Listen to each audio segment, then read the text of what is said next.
Damas y caballeros, les damos la bienvenida a este cuarto episodio de Los Hijos de su qué horror.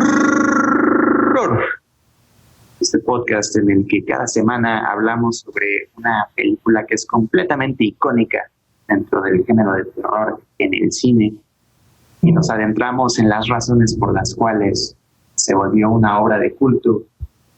Recuerden que esta es una producción de Red Bandit Films SADCB, la página de Facebook de 35 milímetros y el canal de YouTube de Psicología y Neurociencia. Nuevamente, acompañándome el día de hoy es nuestro psicólogo de cabecera, el ya mundialmente conocido Guillermo Sastre García. ¿Qué hay de nuevo, viejo? ¿Qué tal, amigo? ¿Cómo estás? Bastante emocionado el día de hoy. Ya es nuestro cuarto episodio y me agrada el mes. Me agrada cómo se emparejó el inicio de este podcast, esta temporada y pues este mes tan icónico.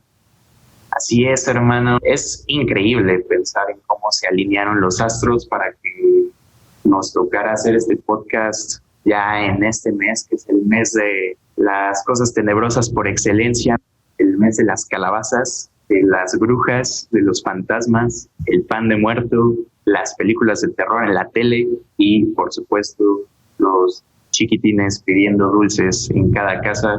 Es octubre, gran mes. A mí es una época que me gusta muchísimo y, pues, como bien dices, la podemos explotar aquí en este podcast, porque en este mes tú bien sabes que se lleva a cabo una festividad conocidísima en todo el mundo. Hay un poco de polémica al respecto, pues aquí en México celebramos el Halloween, pero pues también tenemos el Día de Muertos unos días después, y siempre ha estado como debate de si deberíamos festejar uno sobre el otro, o los dos, o ninguno. Bueno, no, uno sí, pero siempre ha estado como muy debatido ese punto.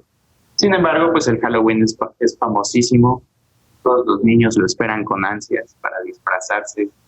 Y pues esta festividad, si bien ya es algo sumamente popular alrededor del mundo, la franquicia de películas de la cual vamos a hablar el día de hoy la hizo más popular todavía, porque se trata de una película legendaria que prácticamente sentó las bases de lo que es el género slasher en el cine.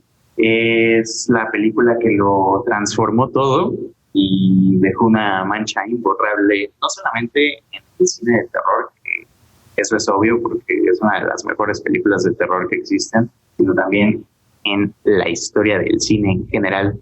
Estamos hablando de Halloween.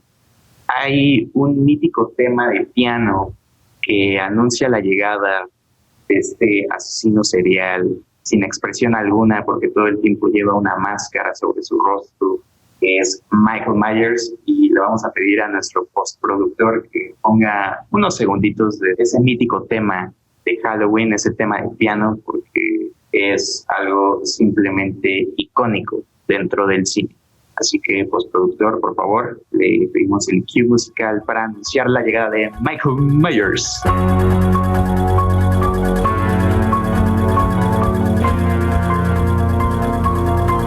Y ahí lo tienes, amigo. Tú conoces ese tema, yo lo conozco, todos lo conocemos.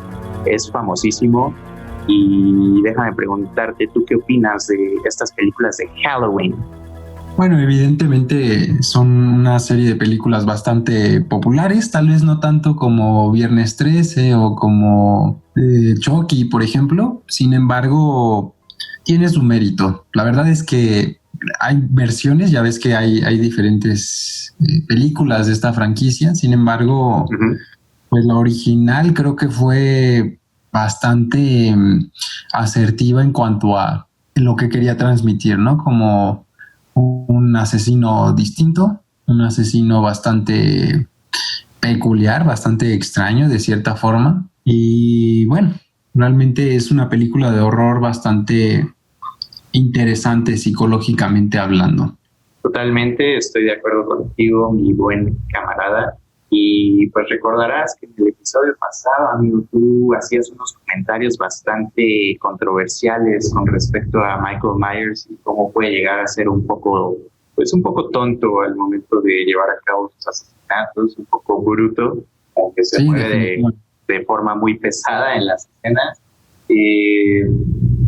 Pero bueno, nadie niega que es un asesino completamente icónico, como bien dices, y pues es una película que sentó las bases para lo que vendrían a ser todas estas franquicias que, como bien apunta mi amigo Guillermo, pues de alguna forma llegaron a ser hasta más conocidas que Halloween, pero Halloween fue la que lo inició todo en el sentido de que pues, fue la primera serie de películas que nos mostraba a un asesino serial que parecía que no se iba a detener por nada en el mundo, que era imparable básicamente.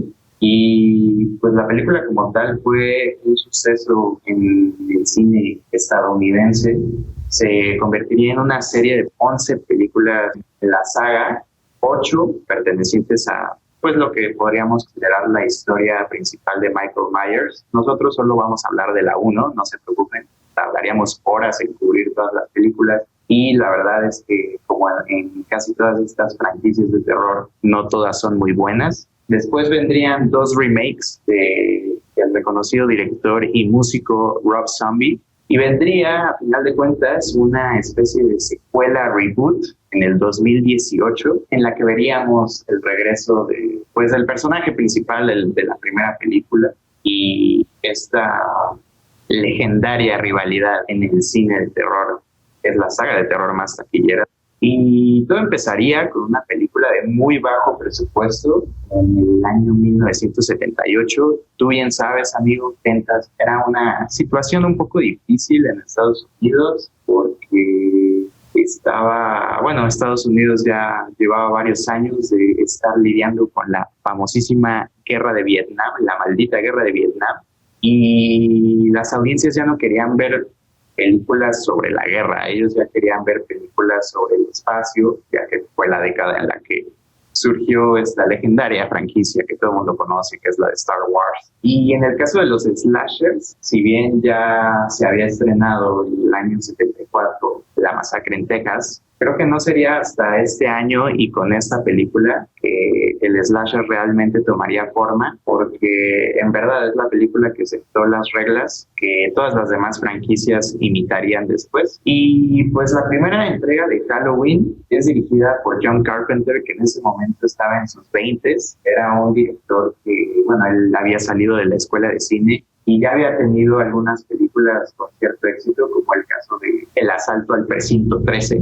que se estrenó en 1976. Pero es con esta peli con la que realmente dejó por sentado su nombre en la historia del cine en Estados Unidos, porque pues realmente la película no tenía prácticamente nada de presupuesto, tenía $320,000, y John Carpenter pues estaba muy inspirado como por ciertas historias y ciertas vivencias que él tuvo. Él visitó un hospital psiquiátrico y se acuerda mucho como de un niño que parecía no tener absolutamente nada detrás de los ojos, que tenía una mirada completamente muerta, completamente ida, y pues esto obviamente impresionó mucho a John Carpenter y desde ahí se le quedó la idea que después tomaría como inspiración para crear al legendario Michael Myers. Y en esta primera película, pues básicamente nos introducen con una toma POV, que es el point of view, el punto de vista del personaje. Nos introducen al primer asesinato de la película,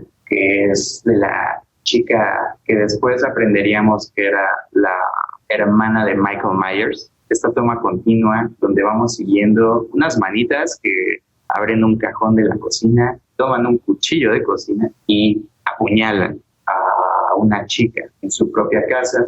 La persona que llevó a cabo este asesinato sale de la casa, la cámara se aleja y entonces nosotros como audiencia tenemos nuestra primera introducción a Michael Myers, que en este momento de la película pues es solamente un niño de 6 años, y la cámara se va alejando y alejando porque ya llegaron sus papás y pues obviamente ellos solo lo ven afuera con el cuchillo ensangrentado. Y resulta que pasaron los años, a Michael Myers lo mandaron a un hospital psiquiátrico. Nunca lograron que dijera una palabra, que explicara por qué hizo lo que hizo. Llegaron a la conclusión de que se trataba de un ente prácticamente, porque ellos no lo consideran un hombre, lo consideran un ente que básicamente vive para asesinar, que no tiene distinción de lo bueno y lo malo, que ya no tiene remordimiento, ya no tiene conciencia, ya no tiene uso de la razón. Su único interés es matar. Y pues alguien así era obvio que terminaría por escaparse de ese hospital,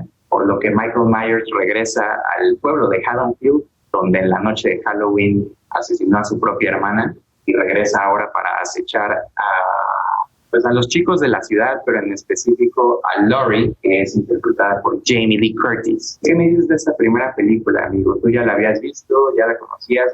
Debo decir que es una película muy, muy legendaria, es muy conocida, y también debo decir que incluso si la vuelves a ver el día de hoy, es una película que se sostiene bastante bien, que ha envejecido bien con el tiempo, es una película que funciona. Yo sostengo que es una de las mejores películas de terror que se han estrenado en la historia. ¿Tú qué opinas? Me parece que es una película bastante controversial, bastante controvertida, para su tiempo. Yo creo que los 70 aún era una época un tanto conservadora en cuanto a este tipo de películas. Sin embargo, pues por alguna razón pudo mantenerse en las listas de las películas más vistas en esa época. Yo creo que es una película muy peculiar en cuanto a su estilo y en efecto, como tú bien lo dijiste, sirvió de inspiración para otras tantas del mismo género y sí, o sea, creo que tiene algunos elementos en cuanto a la psicología bastante interesantes. Hay un personaje que prácticamente encarna,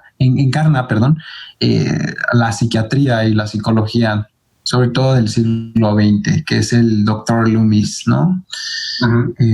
Sin duda, un personaje bastante bien hecho y prácticamente nos aproxima un poco a lo que en psicología y en psiquiatría sería una estructura o una personalidad totalmente antisocial. Mike Myers es prácticamente un psicópata encarnado, es prácticamente la psicopatía andando tal cual. Y nada más que la diferencia es que pues este personaje sería un psicópata ya bastante desestructurado, puesto que, como tú bien lo mencionas, ya no tiene ninguna clase de sensibilidad humana, como si ya no hubiera realmente alguna clase de experiencia emocional dentro de él. Que bueno, ya ves que hay ciertas teorías en cuanto a la película que dicen que eso no es cierto, ¿no? Que el verdadero Mike Myers sí es humano y sí siente, o sea, que hay escenas en donde incluso se le puede ver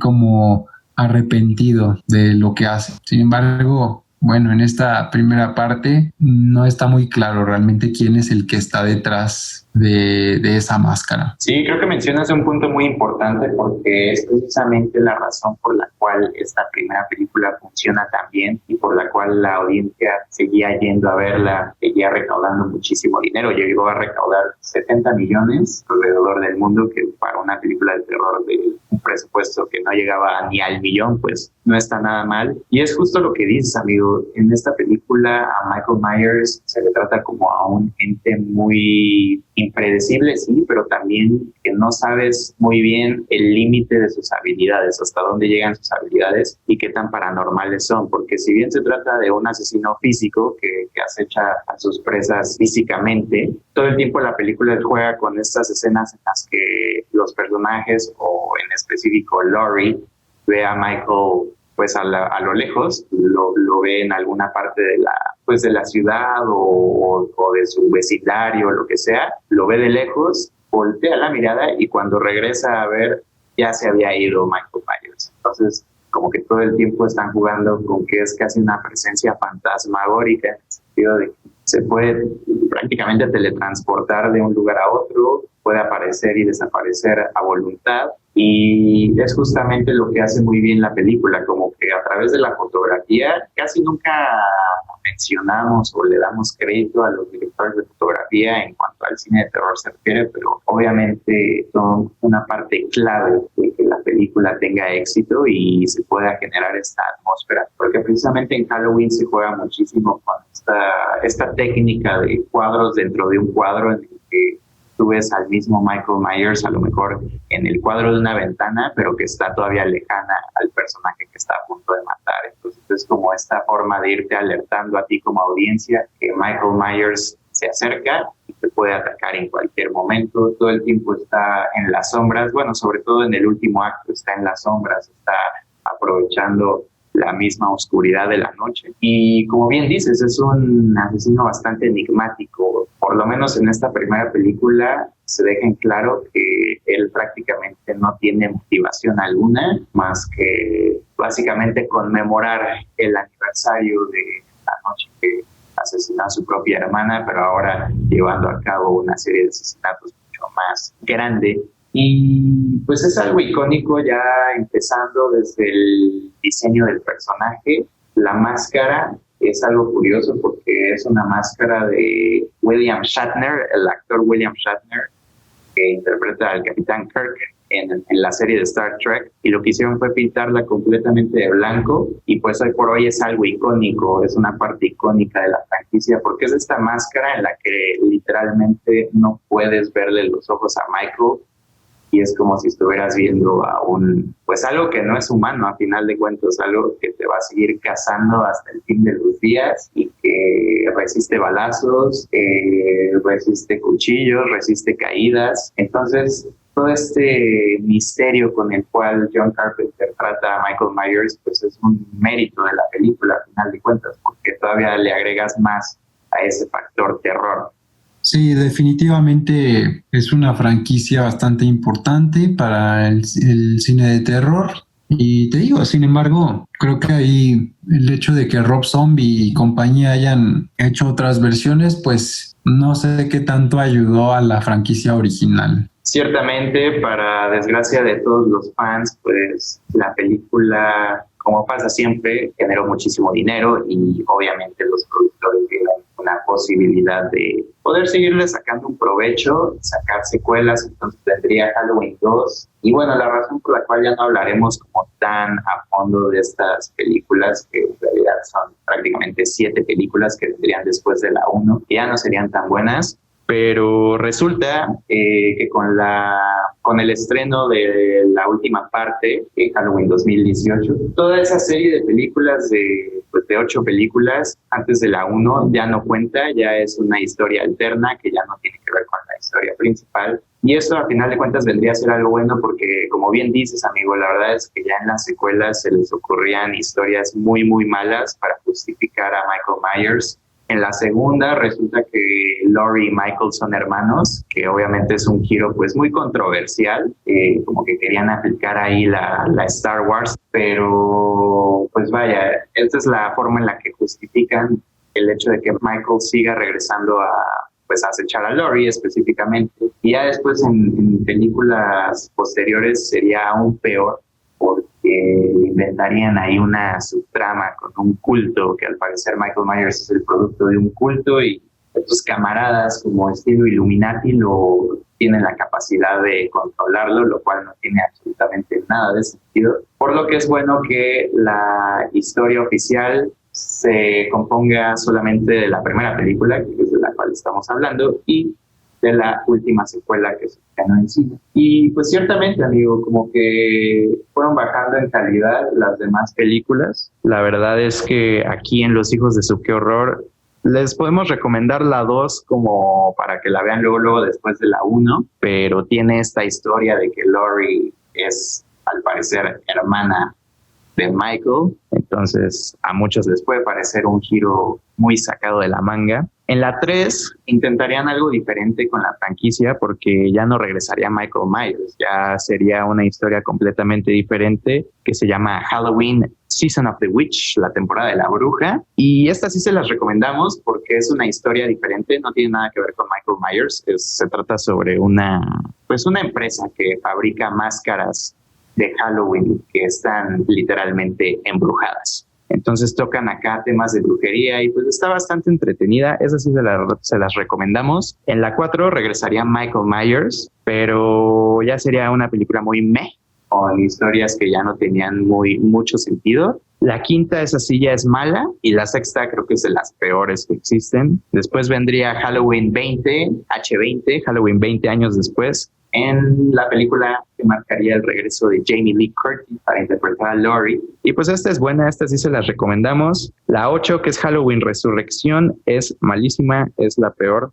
Y la 10 y 11, que son las de Rob Zombie, pues la 1 es buena, la 2 es terrible. Pero entonces pasemos, amigo, a la secuela oficial, que sí forma parte de la historia oficial, que es Halloween 2018, dirigida por David Gordon Green y con guión de David Gordon Green y del actor Danny McBride. Y en esta peli creo que es una gran continuación de la primera porque vemos el regreso de Laurie, pero obviamente con todos los años que han pasado, pues Laurie ya hasta es abuela. Entonces vemos no solamente a la hija de Laurie, sino que también a la nieta de Laurie, y están las tres viviendo pues en Haddonfield. Laurie generó esta clase de estrés postraumático a raíz de la experiencia que tuvo con Michael Myers. Entonces su casa la convirtió en una fortaleza total, llena de trampas, llena de armas, como para prepararse para un eventual regreso de Michael Myers. También resulta que pues entrenó a su hija para que supiera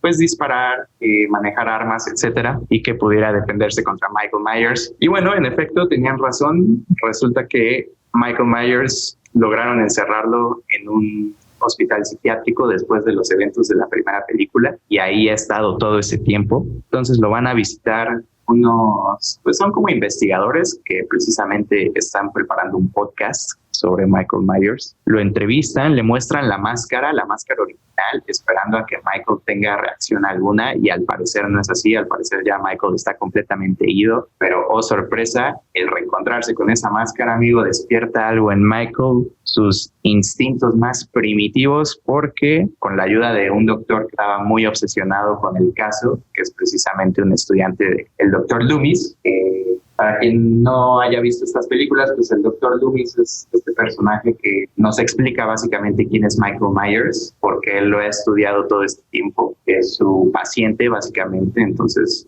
él es el que dice estos diálogos de pues ya Michael Myers ya no tiene uso de la razón, ya no tiene conciencia, ya no tiene remordimiento alguno. Y pues en todo ese tiempo obviamente tuvo estudiantes el Dr. Loomis, y este nuevo doctor pues resulta ser bastante malvado, por lo que ayuda a Michael a escapar, porque él lo que quería era estudiar a Michael en el campo, las botas en el suelo, como dirían por ahí, ver a Michael en su entorno, que es llevando a cabo una serie de asesinatos en este condado de Haddonfield. Y es una gran secuela porque, como mencionaba, canceló todas estas historias que ya no tenía nada de sentido de las películas anteriores, y lo regresó a esta historia mucho más simple, que a final de cuentas es una de las razones por las cuales Halloween sigue siendo tan buena hasta el día de hoy.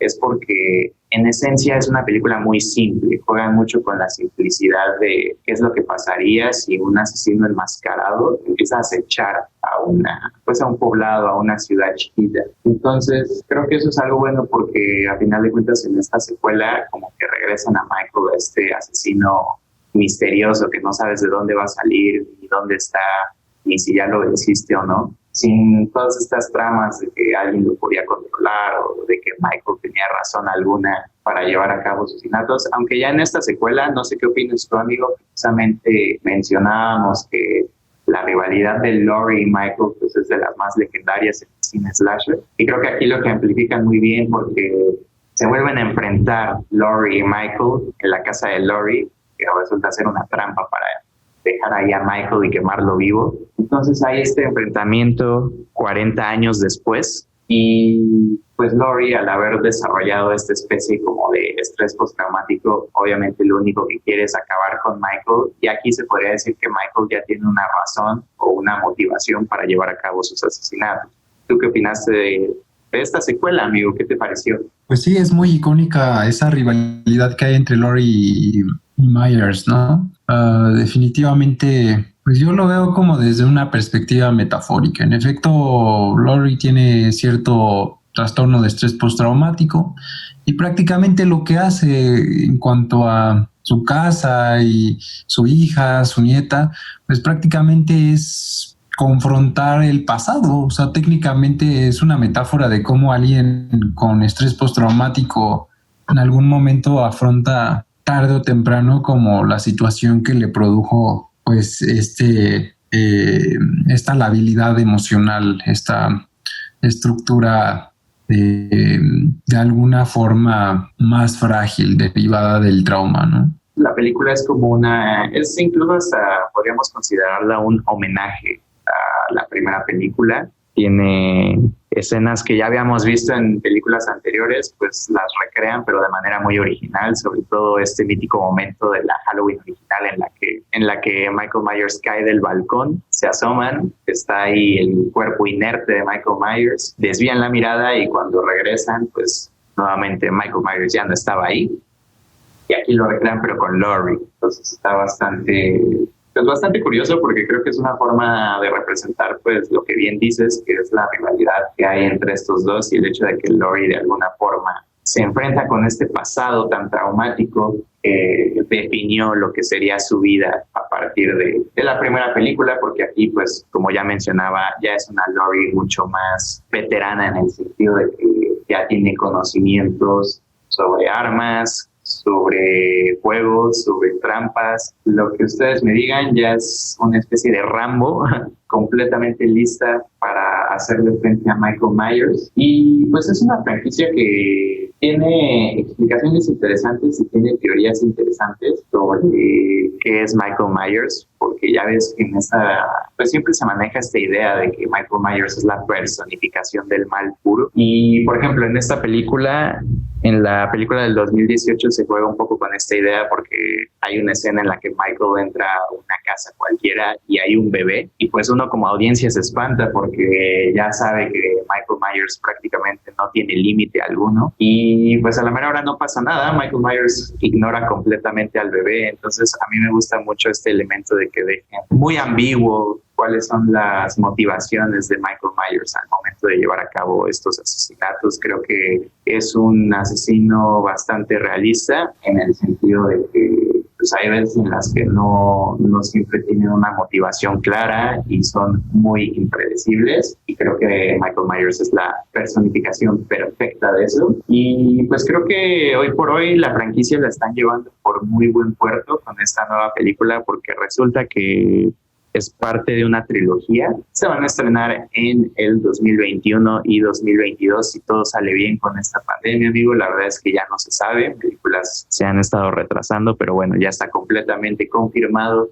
que veremos 2 películas más con Michael Myers y con Laurie y su hija y su nieta y veremos pues cómo es que logran vencer a este mítico asesino serial de estas películas que a mí pues me parece una gran franquicia. Creo que es una franquicia de cajón, por lo menos la primera película es de cajón, todo el mundo tiene que verla. Yo es una película que veo cada año por estas fechas precisamente y como decía, envejeció muy muy bien, la disfrutas bastante, es muy muy buena, por lo tanto pues esa es la que les recomendamos, la 1 y la última, nada más para que puedan seguir con la historia oficial. Las otras si las quieren ver está bien, si no pues creo que no se pierden de nada. Y pues algo más que quieras agregar sobre esta franquicia. Pues no, la verdad es que es en realidad un tema bastante plano, o sea, creo que es una película bastante plana en el sentido como de cómo funciona Mike Myers. Creo que no es como Freddy Krueger, por ejemplo, que bueno, podrías profundizar demasiado como en el funcionamiento de este psicópata, ¿no?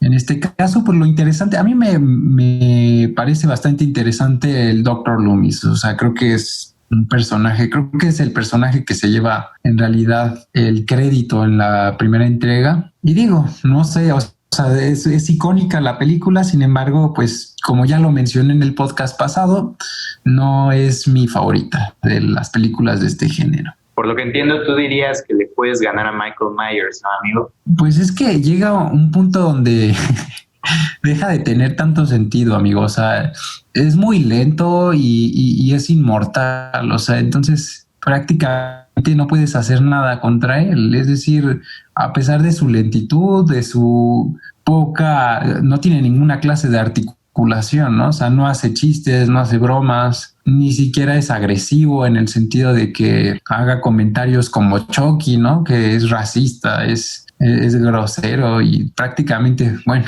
digamos que eso forma al personaje de cierta manera, ¿no? Forma la maldad del personaje. En este caso, realmente es un personaje bastante plano en cuestión de personalidad. Y pues no sé, o sea, en efecto, aguanta balas, aguanta... ¿Qué otra cosa han intentado utilizar para acabar con él? Fuego, ¿no? Prácticamente de todo, amigo. Lo han intentado quemar, lo han intentado decapitar, Entonces, apuñalar, lo que se también te siento ocurra. que eso hace que pierda chiste, ¿sabes? O sea, como que deja de tener tanto sentido. Creo que sigo quedándome con otros villanos como Freddy Krueger o como Chucky, definitivamente. Pues ahí lo tienen, amigos, a nuestro psicólogo de confianza y al hijo de su terror número 2 no le da absolutamente nada de miedo Michael Myers. A mí tampoco, la verdad. Me gusta mucho este elemento que tiene el personaje como de amenaza que literalmente no se puede detener, que no hay forma de detenerlo, no hay forma alguna de detener esta amenaza. Eso me gusta. También me gusta que sea como, que tenga como este efecto como de una araña en la vida real, porque mucha gente, yo no me incluyo porque yo sí soy aracnofóbico, entonces yo cuando veo una araña sí me espanto, pero las personas normalmente no se espantan por ver una araña, sino que más bien se espantan porque cuando voltean a ver otra vez, la araña ya no está ahí. Entonces es justamente lo que hace el buen Michael Myers y creo que pues, está bien en ese sentido. Como bien dices, amigo, tal vez pueda ser un personaje muy plano. En parte creo que es un poco el punto para que tenga como este sentido de que es simplemente una personificación de la maldad que no se va a detener por absolutamente nada del mundo para llevar a cabo todos estos asesinatos. Y pues ahí lo tienen, amigos. En mi opinión, sí es una película que hay que ver sí o sí en estas épocas. Es muy, muy clásica. Y les aseguro, si es que no la han visto, la primera es una gran película. Y pues yo creo que podemos dar por cerrado este tema, amigo. Es un mes muy emocionante.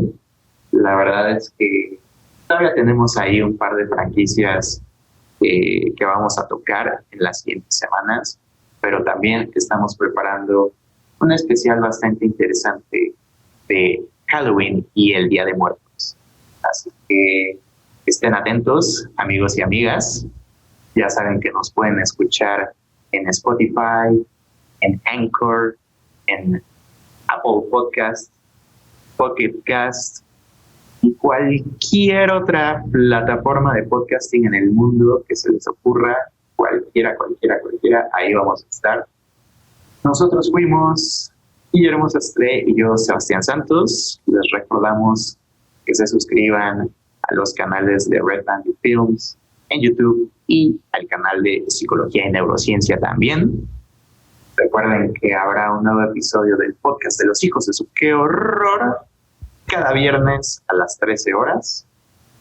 Así que nos veremos en el siguiente episodio, amigos. Nosotros les deseamos unas buenas y horrorosas noches. Y vámonos, que aquí espantan.